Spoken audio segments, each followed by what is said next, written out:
What's up, Foundation? What's up, YouTube? Man, it's me, your big partner, Cartoon 5-3. Man, listen, I got a exclusive inside the wall interview with a guy that's currently incarcerated in the Alabama prison system right now as we speak. But anyway, I was locked up with him. I know him, and I'm letting him speak and I'm letting him let y'all know what's really going on inside the Alabama prison system within the walls. You know what I'm saying? It's a lot of stuff the police don't want y'all to know, and they'll block it or like they'll change the narrative from the news or whatever. And it's just really going down. I tell y'all all the time, man, it's like a Zombieville in there. Man, they on dope, they on drugs, they doing whatever. It's very dangerous because of the drugs. Y'all just listen to it. Here it go right here, man. Y'all. Justice filed a complaint against Alabama, and one of the alleged violations, protection from prisoner on prisoner violence, further claiming that prisons have been understaffed for decades, resulting in increased violence and death. In addition, his and 14 other so-called preventable inmate deaths just this year are raising questions. According to reports, 6 of those deaths were homicides, 9 possible drug overdoses, and 1 is still undetermined. In March, the Kilby prison alone was at 268% capacity, which is not out of the ordinary. The prison was built to keep around 440 prisoners, but had a total of 1,187 in March. On top of deaths, racial disparities in the parole grant rate is also causing concern.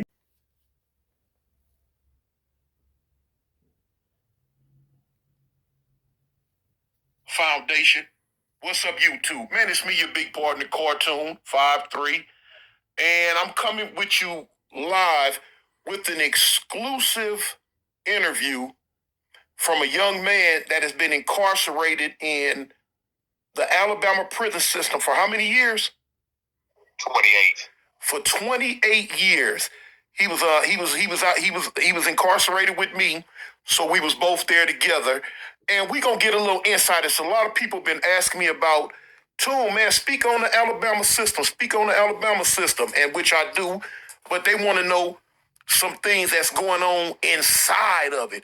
I tell y'all all the time about how the dope in there got everybody. It's like zombies. It's different. I do my videos. I tell you how just sitting in the day room, you have to be careful. You have to keep your eyes. You have to keep your eyes on people because out of nowhere they will attack. People got caught up in these drug habits and they running in a cell on you. They trying to stab you, hurt you, unalive you, all that. And with me not having a lot to do with the drug trade, I would see it from a distance. But now I'm gonna let the homie talk and give it to you in the raw and how it's going down up in there in 2025. Okay, homie, man, say what's up to the foundation. What's up, people? That's right, man.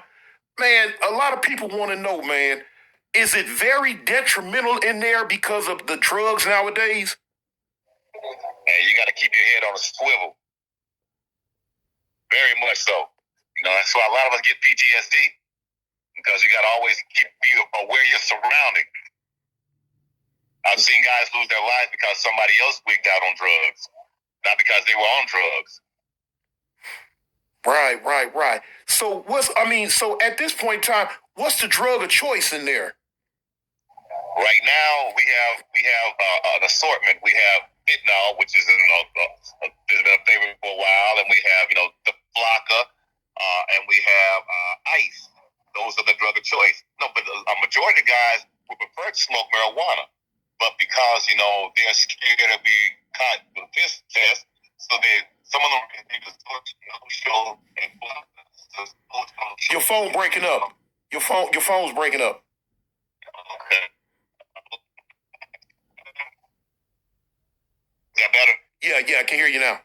Okay, a lot of guys they prefer to smoke marijuana, but they make it hard for that because sometimes they'll do surprise piss tests, and you don't want that in your jacket. So a lot of them, that's how they started off with the no show because it was your phone breaking up again. Now the signal's not very well here. Right. You have to be in one spot and stay there.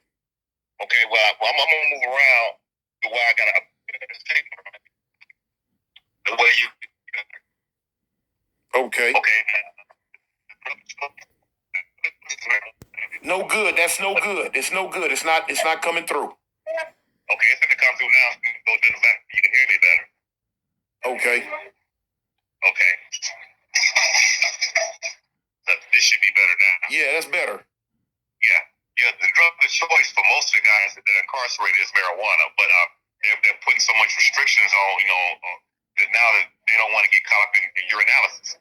So they started off by doing no-show, because no-show didn't show up in the urinalysis. So explain to the foundation, what is no-show? It's synthetic marijuana. It's not really marijuana. Some people call it potpourri, some people call it K2. Right. And they didn't know it was so addictive.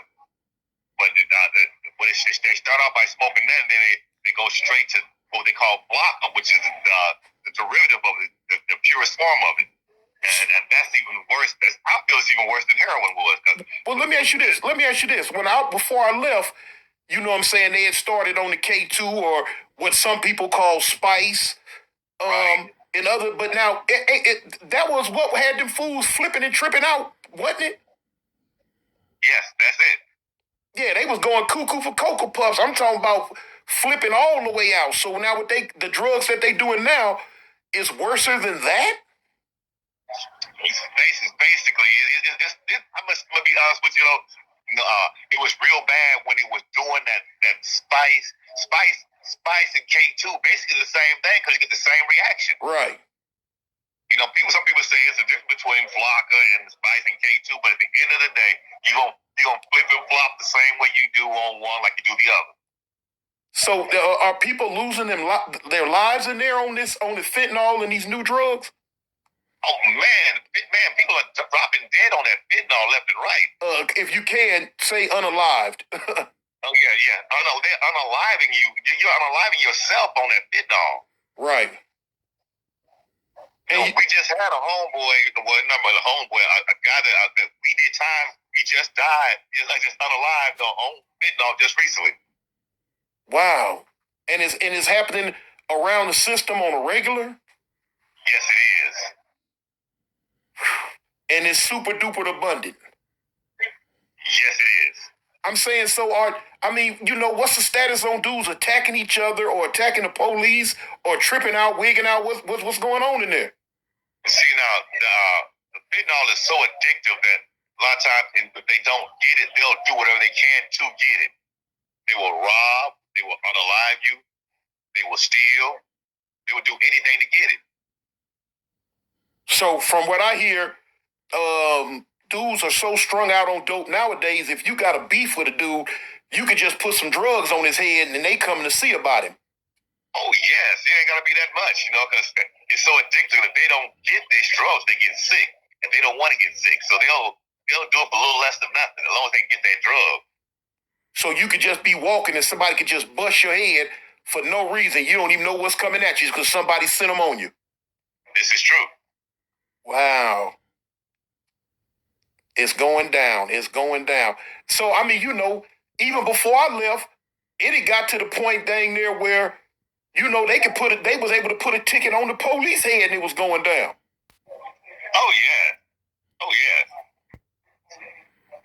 Nobody's really immune from it.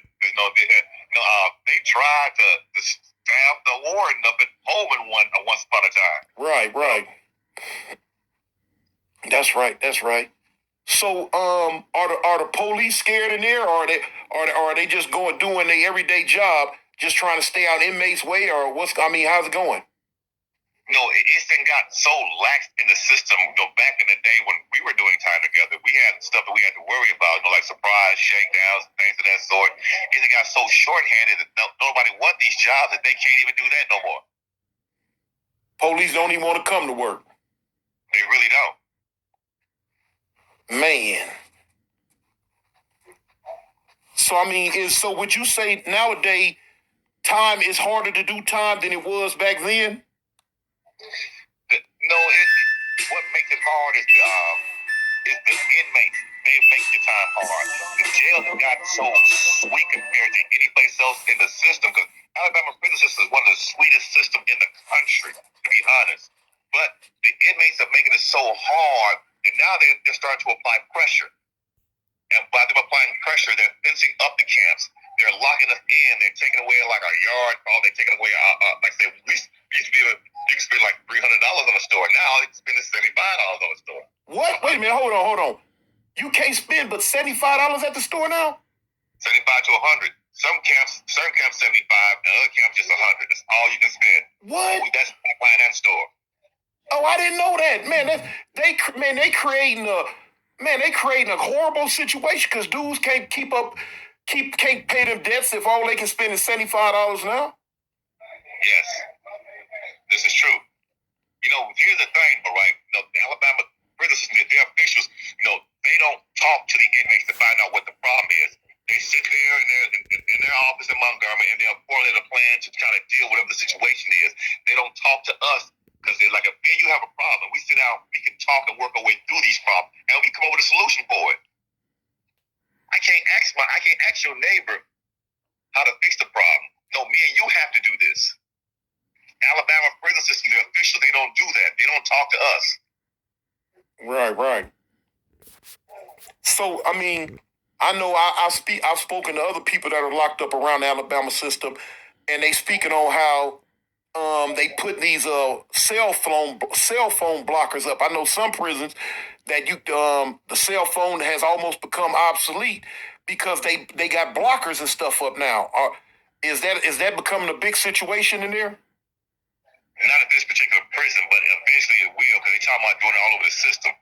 But then there's also some throwback on that, though, because most of these prison systems, there's houses all around the prison system, right? Around the prison itself. And it'll also affect their reception also. Right. I see. Yeah, that's true. So they gotta be selective on which prisons they choose. Yes. Okay. All right. So let me ask you this. What would you say nowadays in 2025, what is the main thing that will have violence brought upon you in there now? Back in our day, it was two things that was gonna get your head knocked off. One was gonna be them boys, or two, the cell phones. Nowadays, what is it? No, ain't nothing really changed, but now it's the drugs also play a big part. The drugs are in there now. It's the big three now. The drugs, they play a big part. Right. And now they're making it hard for them to get the drugs in here, so that's going to create another problem also. Okay. But now listen what they're doing. Now they're giving the inmates suboxin. They're legally giving the inmates suboxin in here. Oh, really? Yes. Oh, wow. And so explain to the foundation. I did videos on that before, but explain to the foundation what suboxins are used for. Suboxin really start off with heroin. It has a heroin blocker in it, so you couldn't get high off of the heroin and you don't get sick. So it works the same thing with fentanyl. When you're trying to get off of these drugs like this, right, like heroin and fentanyl, right, you can take Suboxin, you won't go through the withdrawals. Right. And so I remember, like I say, back when I was in there, they were selling Suboxin strips. That was one of the main source of currency. Now they're giving it away. They're giving it away. There'll be a line of it at the infirmary. So do you see anybody? You remember back in the day when almost a drug of choice in there was the blood pressure pills, the stop signs. Don't nobody do that no more. I don't even see them no more. Right. Dang. Well, all right, man. Listen, you got anything you wanna leave? Parting words for the foundation. All I can say is I would like people just don't forget about their loved ones incarcerated, because they do need family support. Right. That's real, man. I tell them about that all the time. It's different in Alabama, man. If you ain't got no loved ones out there looking for you, you're going to be up against it because they ain't paying you a spit dime for nothing.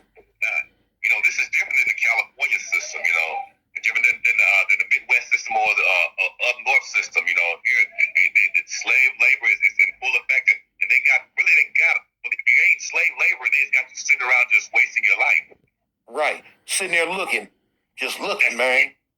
I hate ooh, yeah, I used to get man, when I did a video one time, man, about 2007, I was telling them how, man, I wanted to give up because I got sick of coming out the cell in West Jefferson, just sitting in that day room looking at the same thing, the same people every day, all day. Nothing changed. I just got fed up.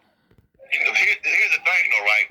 Like say they have a cash cow of people that we could build cities.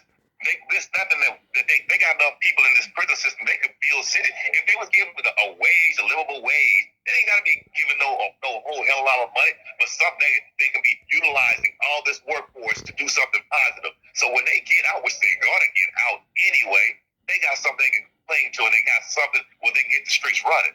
Right now, all like when I get out, all I'm gonna have is I don't know how much they give you when you get about $10 and a change of clothes. Yeah, that's all. That's it. That's it. Bad deal, man. Bad deal. All right, look, Foundation. I wanted y'all to hear it from somebody that's still in the belly of the beast. That's right there. They see what's going on. They let you know what's going on, man. That's why I tell them youngsters, man, y'all out here in these streets having fun, popping these pistols and running up and stuff.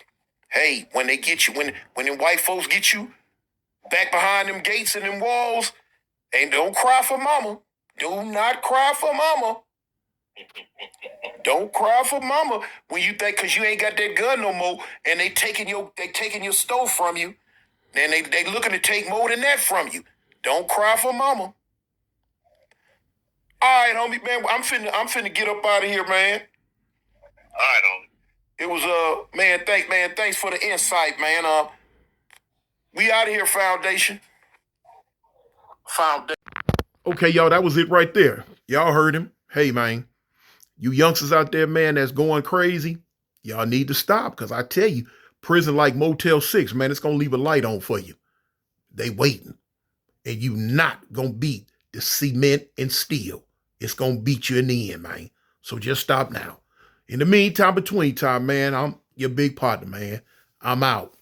Peace. And don't forget, I represent the gangsters.